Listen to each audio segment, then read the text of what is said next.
Have you ever been told that you need to tell stories to become an unforgettable speaker? Yep, I've also heard it. And the first question I ask myself, as a professional, in corporate, do we even have time to tell stories? And why should we even tell stories? Because these stories are what actually move and change things. And that's the truth about stories. It's just about how you tell the story.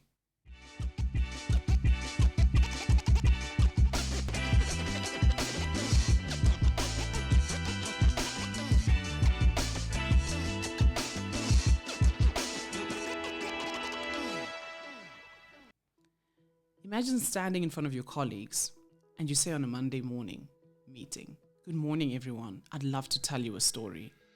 Cringe, cringe. Because everyone's going to be thinking, can we get to business? We want to speak about the serious facts that matter. When in actual fact, it's about how you start your story. Starting your story in a simple way by just getting to the story without telling people you're going to tell a story is the first tip I would give you. So let me give you a little bit about my story and where I found myself first time on stage. I was 5 years old in Pinocchio, the creche that I went to, and Tannie Ilse said, "Palesa, you are going to be singing the national anthem in front of the whole community." And on concert day, I held the mic and sang the song. Now that story doesn't stick. And let me tell you the second version of that same story. It happened when I was 5 years old in Sabi, one of the smallest towns you could imagine, where I was asked to sing the national anthem. And on that night, I remember it like it was yesterday. I was wearing my white little dress, the same one I wore for baptism, and the white little shoes. And there I was about to hit the biggest stage of my life. And I got onto the stage. I looked over my shoulder, I nodded to Tannie Ilse, and she started playing the intro. And I sang the national anthem in front of the whole community. Do you see what I did there? I made the story come alive. I gave it pictures that you could vividly see the dress, the room. I gave you feeling, emotion, because that's what truly makes a story stick.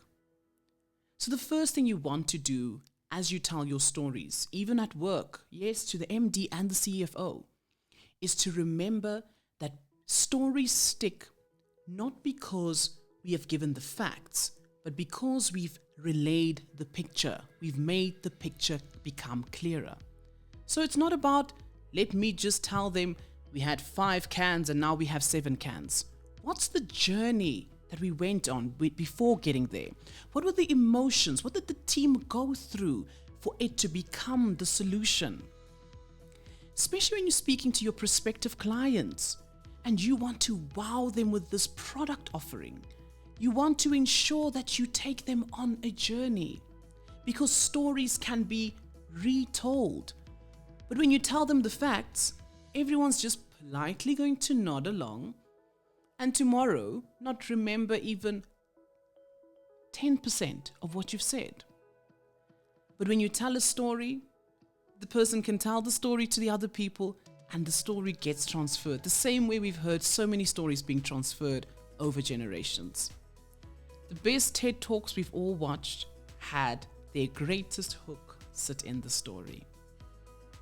And another thing you want to add is when you're expressing that story, is to not read it in a monotonous voice with no expression.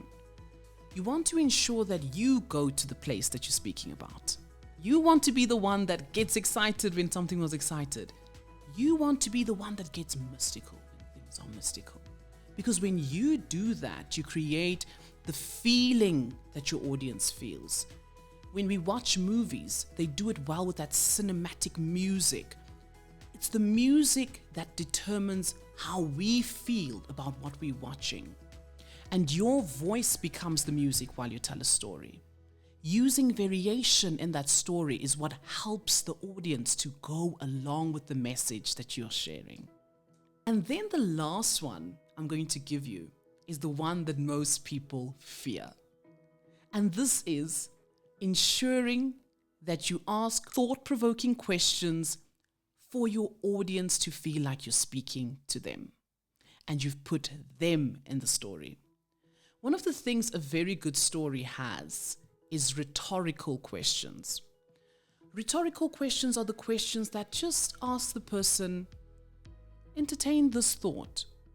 What would you have done if you were the one that only had 5 cans, but you magically needed to make 7 appear on the client's desk on Monday? Asking that type of question makes people feel like, oh wow, you're speaking to me. You know that feeling you get on a Sunday when the pastor is speaking to you? That's exactly what you create when you add rhetorical questions to your stories.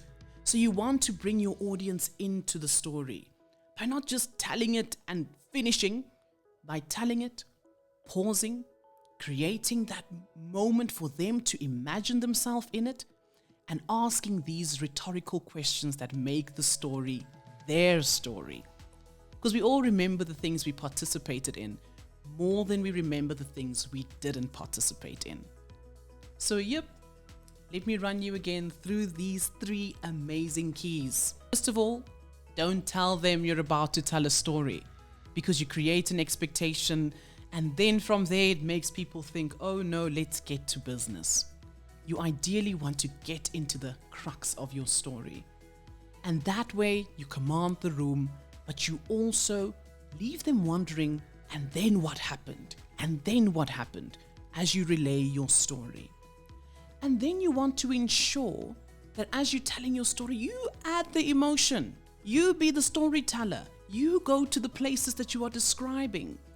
You are the one that carries the excitement and the sadness and all of that through the way in which you use your instrument, your voice. And then you want to wrap it up by ensuring that your audience is involved in this. You ask them questions that make them picture themselves in your story. Now you see, my friend, now your story is going to be unforgettable. If you enjoyed these tips that are practical, especially for a professional that wants to elevate any presentation, which is storytelling and making it come alive for your audience, then you need to ensure that you click the subscribe button as well as the notifications button, because you don't want to miss the next episode that I'll be bringing your way. If you want to take this a bit further, you'll see that in the description box, I have dropped you a link that leads you to a 7-day free challenge where I'll be helping you to elevate your speaking for 7 days. Until I see you again next time, bye for now.